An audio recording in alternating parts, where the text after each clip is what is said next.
you may read the second para and match with your Bayer Act of section 335.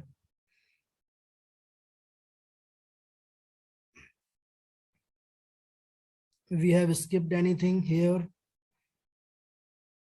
which is mentioned in 335 of IPC and not provided here. So please match para 2 with your Bayer Act of section 335 of IPC.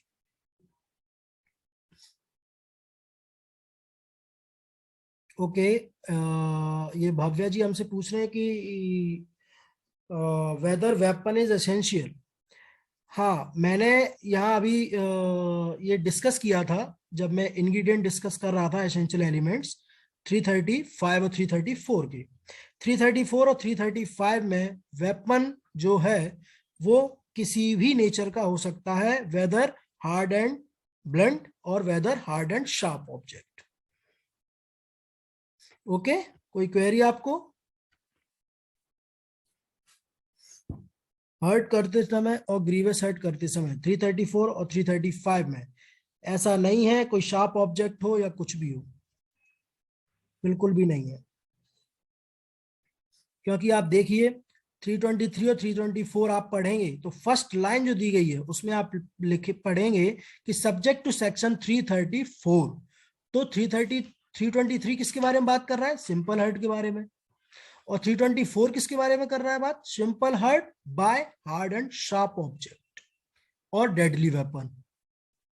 तो कहीं ना कहीं 334 दोनों में ही या 334 में दोनों तरह के जो ऑब्जेक्ट हैं वो यूज हो सकते हैं, whether it may be the hard and blunt object, whether it may be the hard and sharp object, but जो इंजरी है वो सिंपल इन नेचर होना चाहिए।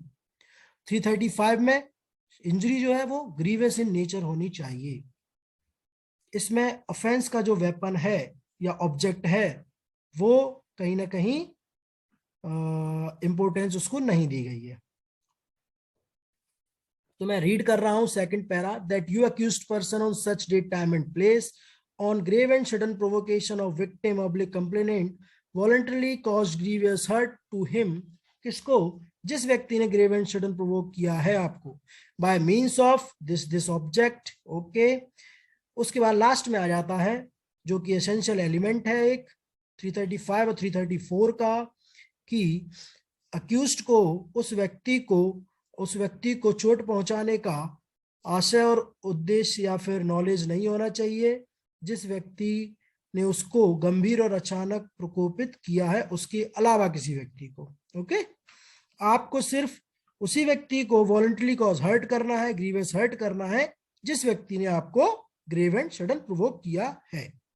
अगर किसी आप अदर पर्सन को करते हैं तो हम अभी डिस्कस कर चुके हैं, आप फिर यहां फॉल नहीं करेंगे।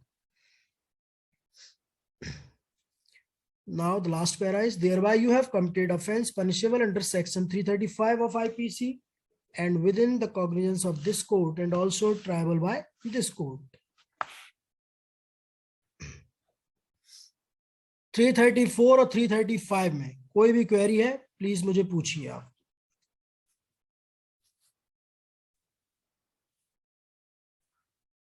किसी को भी? Anyone of you? No sir. Abhishek, Amit, Ankita, Himani Sharma, yes, Vinod. एक बार 334 दिखाएंगे? 334 okay, here in front of you 334। हाँ बोलिए, कुछ कहीं करेक्शन है? सर ये वॉलंटरी कॉज हर्ट टू, हाँ। उधर आगे पीछे हो रहा था सर, इसके बस यही चेक कर रहा था। हाँ, ये कर सकते हैं आप, क्योंकि देखो आप वॉलंटरी कॉस्ट कर रहे हैं on his grave and sudden provocation पर, है ना? तो आप on his grave and sudden provocation पहले लिख दीजिए, वॉलंटरी कॉस्ट बाद में, या फिर वॉलंटरी कॉज हर्ट और to the victim on his grave and sudden provocation use कर सकते हैं आप आगे इंटरचेंज। ओके अभिषेक? ठीक है सर। हाँ ठीक है सर, क्योंकि हमारे एसेंशियल इंग्रेडिएंट्स आने चाहिए, है ना? Yes sir. इससे कोई मीनिंग ऐसा चेंज नहीं हो रहा है। Yes sir. किसी को ये देखिए, फिर से मैं स्लाइड आपके सामने ओपन किए हुए हूं। फॉलोइंग एलिमेंट्स ऑफ 334 एंड 335, कोई डाउट किसी को? एसेंशियल एलिमेंट्स आपके सामने हैं। आपको चार्ज फ्रेम करते समय किस बात का ध्यान रखना है, हाईलाइट किया गया है यहाँ पर लास्ट में। उसके बाद जो भी आपके ग्रेव एंड सडन प्रोवोकेशन है वो सब्जेक्ट टू किसके होने चाहिए, या आपको इन बातों का ध्यान रखना पड़ेगा। अगर इस तरह का कोई ग्रेव एंड सडन प्रोवोकेशन है तो वो आपको बेनिफिट नहीं करेगा। या आप सेक्शन 300 के एक्सेप्शन 1 के आप प्रोवाइजो में देख सकते हैं, वहां दिया गया है। और कहीं ना कहीं प्रीलिम का क्वेश्चन यहां से बन सकता है, और आपके जजमेंट में आपको ये ध्यान रखना पड़ेगा।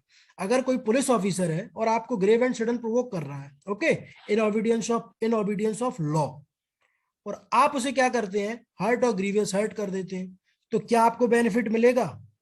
कोई बताइए आप में से मुझे। No sir. Good. No sir. उसी तरह फर्स्ट वाला सेक्शन, No, फर्स्ट वाला क्लॉज है, आप उसे पढ़िए, और जो लास्ट थर्डली है आप ये भी देखिए।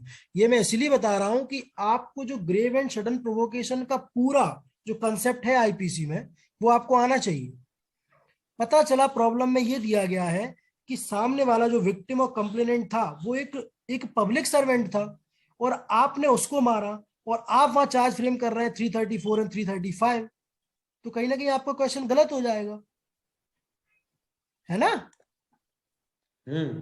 हाँ, इसीलिए मैं ये थोड़ा मेंशन किया आज, ये मैंने प्रिपेयर किया थोड़ा आपको पढ़ाने के लिए, क्योंकि ये आप लोगों को पता होना चाहिए कि ग्रेव एंड सडन प्रोवोकेशन किस नेचर का, और वहां क्या एप्लीकेशन है लॉ में उसका। आपको कोई व्यक्ति जो ग्रेव एंड सडन प्रोवोकेशन कर रहा है वो कौन है? अगर वो पब्लिक सर्वेंट है, इन ओबीडियंस ऑफ लॉ है, तो आप ये एक्सरसाइज नहीं कर सकते, 334 335 आप नहीं लगा सकते। क्लियर मेंशन किया गया है वहां पर एक्सेप्शन में।